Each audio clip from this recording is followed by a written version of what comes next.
வணக்கம் Rudra astro TV channel நேர்களே, நான் உங்கள் அன்பான சயின்டிபிக் வேதிக் அஸ்ட்ராலஜர் அஸ்ட்ரோ அரஞ்சி பேசுகிறேன்.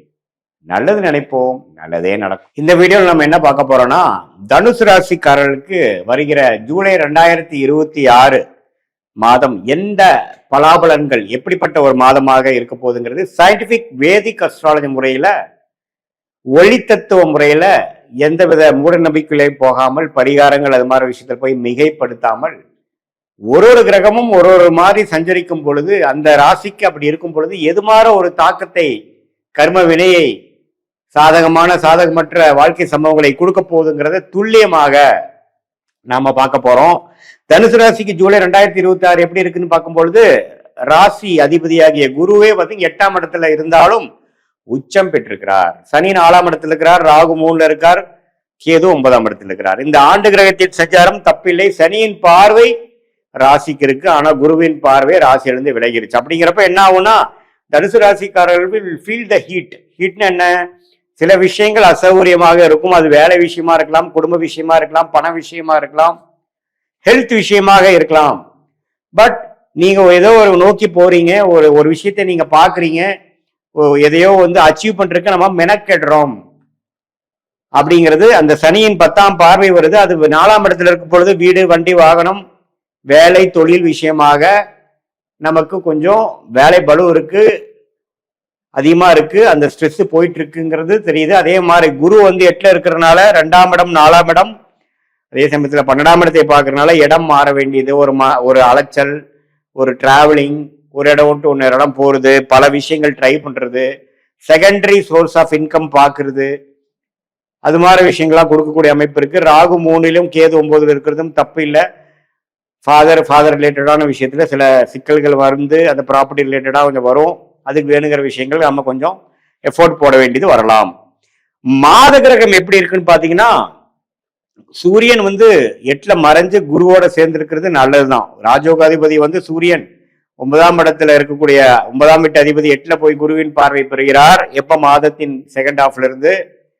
அது வந்து ஓரளவுக்கு மறைமுக இன்கம், திடீர் ஜாக்பாட், அப்பா தாத்தா மூலமா வர வேண்டிய சொத்துல ஒரு ஆதாயம், வரவேண்டிய பணம் வந்து சேர்றது, ஷேர் மார்க்கெட்ல ப்ராஃபிட் வர்றது, சுபவிரயம் செய்து ஒரு லம்பா ஒரு ப்ராஃபிட் அடிக்கிறது, அது மாதிரி விஷயங்கள்லாம் வந்து வாய்ப்புகள் அதிகமாக இருக்கிறது உங்களுடைய தசாபுக்திகள் சப்போர்ட் பண்ணும் பொழுது. அதே மாதிரி செவ்வாய், ராஜோகாதிபதி செவ்வாய் 6ஆம் இடத்துல இருந்து 12ஆம் வீட்டு தன் வீட்டை பார்க்குது. வந்தீங்கன்னா கடன் நோய், வம்பு வழக்குகளை கொடுக்கக்கூடிய அமைப்பு. டிராவலிங் அப்போ கொஞ்சம் கேர்ஃபுல்லா இருக்கணும். அஜீரண கோளாறு, சூடுனால, ஹீட்னால வரக்கூடிய தொந்தரவுகள், டைஜஸ்டிவ் இஷ்யூஸ்லாம் வர வாய்ப்புகள் உண்டு. பகைவரின் நடமாட்டங்கள் உண்டு. இந்த டைம்ல நீங்க வந்து வம்பு வழக்குகள் எல்லாம் வந்து கேர்ஃபுல்லா டீல் பண்ணணும். அதே சமயத்துல உங்களுடைய சுக்கிரன் பாத்தீங்கன்னா 9ஆம் இடத்திலே இருக்கிறது தப்பு இல்லை. அது வந்து ஓரளவுக்கு தந்தை வழி விஷயத்துக்குலாம் ஒரு பாசிட்டிவான அமைப்பு தான். எப்படி பார்த்தாலும் ஒரு மாற்றத்தை கொடுக்கக்கூடிய ஒரு மாதம் இந்த ஆண்டே பாத்தீங்கன்னா தனுசு ராசிக்கு ஒரு மாற்றத்தை கொடுக்கும், இடமாற்றத்தை கொடுக்கும், வேலை மாற்றத்தை கொடுக்கும், தொழில் மாற்றத்தை கொடுக்கக்கூடிய அமைப்பு இருக்கிறதுனால இந்த ஜூலை மாதம் வந்து அதுக்கு வேணுங்கிற ஒரு ஃபவுண்டேஷனான ஒரு அடித்தளத்தை கொடுக்கக்கூடிய ஒரு மாதமாக, இந்த மாற்றத்துக்கு வேணுங்கிற ட்ரிகர் பாயிண்டாக இருக்கக்கூடிய அமைப்பாக ஜூலை 2026 செயல்படக்கூடிய அமைப்பு இருக்கு. அதனால பாத்தீங்கன்னா மாற்றம் ஒன்றே மாறாததுங்கிறத நீங்க மறந்துடக்கூடாது. மாறும், வேலை மாறும், தொழில் மாறும், இடம் மாறும். அது வந்து நல்ல ஒரு மாற்றமாக இருக்குங்கிறது நம்ம நினைச்சுக்கணும். நம்ம வந்து இருக்கிற அமைப்புகள்லாம் ஓரளவுக்கு பரவாயில்ல. 4ஆம் இடத்துல வந்து அந்த குருவின் பார்வை சனி மேல விழுகிறதுனால இதுவரை கொஞ்சம் மன உளைச்சலை கொடுத்துட்டு இருந்து இப்ப கொஞ்சம் பாசிட்டிவா சில வேலைகள் செய்வீங்க. அக்ரிகல்ச்சர் ரிலேட்டடு, மெட்டல் ரிலேட்டடுங்களுக்கெல்லாம் நல்ல ஒரு முன்னேற்றம் வரும், ப்ராஃபிட்ஸ் கிடைக்கும், தொழிலதிபர்களுக்கு நல்ல முன்னேற்றம் வரும், ஃபண்டிங் கிடைக்கும், ஒரு புது பங்குதாரர் மூலமாக ஒரு ஃபண்ட்ஸ் கிடைக்கும், ஒரு கூட்டு தொழில போய் ஜெயிக்கக்கூடிய அமைப்பு வரும், லோன் கிடைக்கக்கூடிய அமைப்பு, பல வழியில வந்து பணம் கிடைக்கக்கூடிய அமைப்புலாம் வரும். இது எல்லாத்தையும் ஓரளவுக்கு யூஸ் பண்ணிட்டு வேலையில நல்லா ஜெயிக்கக்கூடிய அமைப்பு, தொழில நல்லா ஜெயிக்கக்கூடிய அமைப்பை நீங்கள் உறுதி செய்து கொள்ள வேண்டும். இந்த மாதத்தின் ஃபவுண்டேஷன் கொடுக்கக்கூடிய அமைப்பு இருக்கிறதுனால இந்த மாதத்தோட பெனிஃபிட்ஸை நீங்க அறுவடை செஞ்சு கொள்ள வேண்டும், நல்லா உபயோகப்படுத்தி கொள்ள வேண்டும். இது ஒரு பொதுவான பலன்தான். இந்த தனுசு ராசிக்கு இந்த ஆண்டு கிரகத்தை வைத்து மாத கிரகத்தை வைத்து ஒரு அற்புதமான ஒரு மாற்றங்கள் நிறைந்த ஒரு மாதமாக இருக்குன்னு சொல்றமே ஒழிய, உங்களுடைய பிறந்த தேதி, பிறந்த நேரம், பிறந்த ஊரை வைத்து வரக்கூடிய திருக்கணித பஞ்சாங்கத்துல ஜாதகத்தை போட்டு அடுத்த வரக்கூடிய தசா புக்திகள் எப்படி இருக்குன்னு பார்க்கும் பொழுது சயின்டிபிக் வேதிக் அஸ்ட்ராலஜி முறையில துல்லியமான முறையில நம்ம அதை பார்த்து வரக்கூடிய எதிர்காலம் எப்படி இருக்கு, ஷார்ட் டேர்ம் எப்படி இருக்கு, லாங் டேர்ம் எப்படி இருக்குதுங்கிறதை துல்லியமாக கணித்து எந்த விதத்தையும் மிகைப்படுத்தாமல் எது மாதிரி சாய்ஸஸ் நமக்கு கண்ணுக்கு முன்னாடி தெரியுது, எதை நம்ம எடுக்கலாம், எது நமக்கு பிராப்தமாக இல்லை.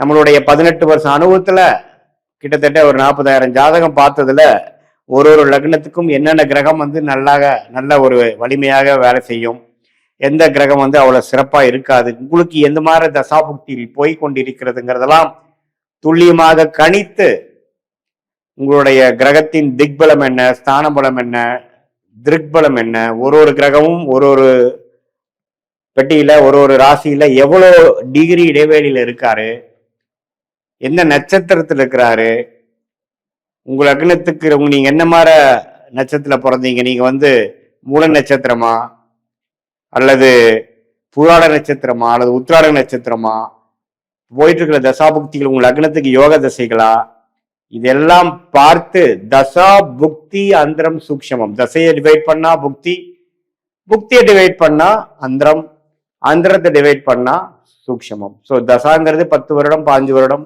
புக்திங்கிறது 2 வருடம் 3 வருடம், அந்தரங்கிறது 4 மாதம் 5 மாதம் 6 மாதம், சூக்ஷம்ங்கிறது வாரக்கணக்குல அடுத்து வரக்கூடிய விஷயங்கள் என்னங்கிறது நம்ம தெரிந்து கொண்டு அதுக்கு தகுந்த மாதிரி நம்ம வாழ்க்கை முடிவுகளை எடுப்பேயானால், நம்ம எடுத்து அதுக்கு தகுந்த மாதிரி நம்ம திட்டமிட்டோம் என்றால் தேவையற்ற பண விரயங்கள், தேவையற்ற சமய விரயங்களை தவிர்த்து வாழ்க்கையில் எளிதில் எதிர்நீச்சல் போடாமல் நம்மளுடைய பிராப்தம் என்னவோ அதுக்கு தகுந்த மாதிரி வாழ்க்கையில் வேணுங்கிற வேலைகளை செய்து, முயற்சிகளை செய்து, திட்டமிட்டு வாழ்க்கையில் நம்மளுடைய சயின்டிபிக் வேதிக் அஸ்ட்ராலஜி முறையில என்ன மாதிரி ஒரு விஷயத்தை நம்ம சொல்றோமோ அதுதான் பாஸ்ட்லயும் சிங்க் ஆகும். ஃபார் எக்ஸாம்பிள், நம்ம அஸ்ட்ராலஜி அப்பாயின்மெண்ட்ல பாத்தீங்கன்னா பாஸ்ட் நம்ம பேசிட்டு ப்ரெசென்ட் வரும்போது அந்தந்த பாஸ்ட்ல எந்தெந்த பிரச்சனைகள் வந்தது, எதனால அந்த டைம்ல அஃபெக்ட் ஆச்சு அப்படிங்கறதெல்லாம் பார்த்து ப்ரெசென்ட்டுக்கு வரும்பொழுது நம்ம சிங்க் ஆயிடுவோம். சிங்க் ஆயிட்டு இப்போ வரக்கூடிய ஃபியூச்சர் ஷார்ட் டைம் எப்படி இருக்கு, அடுத்து வரக்கூடிய லாங் டேர்ம் எப்படி இருக்குங்கிறதெல்லாம் ஒருங்கிணைத்து பார்க்கும் பொழுது நமக்கு யோகமான துறை என்ன, யோகமான தொழில் என்ன, யோகமான படிப்பு என்ன, எது மாதிரி நேரத்துல எப்படி நடக்க போகுது, வேலையா வியாபாரமா அப்படிங்கிற எல்லா கேள்விகளும் ஒரு வயதினருக்கும் என்னென்ன மாதிரி கேள்விகள் வருமோ அந்த கேள்விகளுக்கு வேணுங்கிற சரியான விடை நம்ம ஜாதகத்துல எப்படி காட்டுதுங்கிறதை பார்த்து அதுக்கு தகுந்த மாதிரி நம்ம வேலைகளை செய்து திட்டமிட்டு நம்ம செயல்பாடுகளை அமைத்து கொண்டே ஆனால் வாழ்க்கையில் எளிதில் வெற்றி பெற முடியும் என்று சொல்ல விரும்புகிறேன். மீண்டும் மற்றொரு காணொலியில் சந்திப்போம். நன்றி, வணக்கம்.